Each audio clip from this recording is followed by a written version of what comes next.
my level of understanding of Antelope Hill before the conference, pretty much through the conference, was I own a book of theirs that I haven't yet read that I got as a gift at Christmas.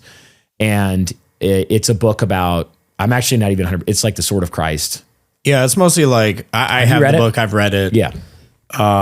Basically about like anti-Zionism. Like, what's the problem with Zionism in America? What's the truth behind the movement? John Nelson Darby. Okay, yeah. That sort of thing. So I have that book on my shelf, and I intend to read it. It looks like a good book and an interesting book. And like many other books, a book that you go through and you say, like, weigh the different aspects of it and say, this is interesting, informative, what's true, what do I agree with, what do I disagree with? You know, just a normal book.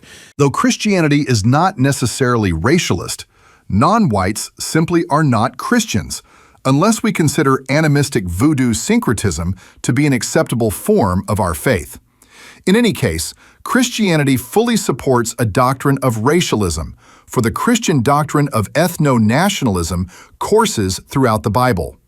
There is nothing un-Christian about loving and fighting for your race and your homeland. Black slavery was not, is not, and will never be a biblical sin. Christianity is necessarily inegalitarian and hierarchical, our world ordered according to relationships of dominion and subjection. Liberal theologians would have us believe that Babel was God's plan, a complete inversion of the Scripture. Humanity was never intended to be united. Division is our earthly state, union the state of eternity. As national borders bleed and blur into the abyss of mass immigration and multiculturalism, or rather aculturalism, the absence of culture, as racial distinctions are assailed through miscegenation, as the satanic, secular, humanist New World Order is erected, God's plan is violently overthrown. Throughout the Bible, miscegenation is explicitly forbidden. Ethnic homogeneity explicitly commanded by and ordained of God. Genesis 24, 1-4, Exodus 34, 11-16, Deuteronomy 7:3, Ezra 9, 1-2. Indeed, homogeneity is a virtue, a wholly positive good that, as Trask notes, contributes to peace, harmony, and happiness, whether it be in marriage, friendship, or society.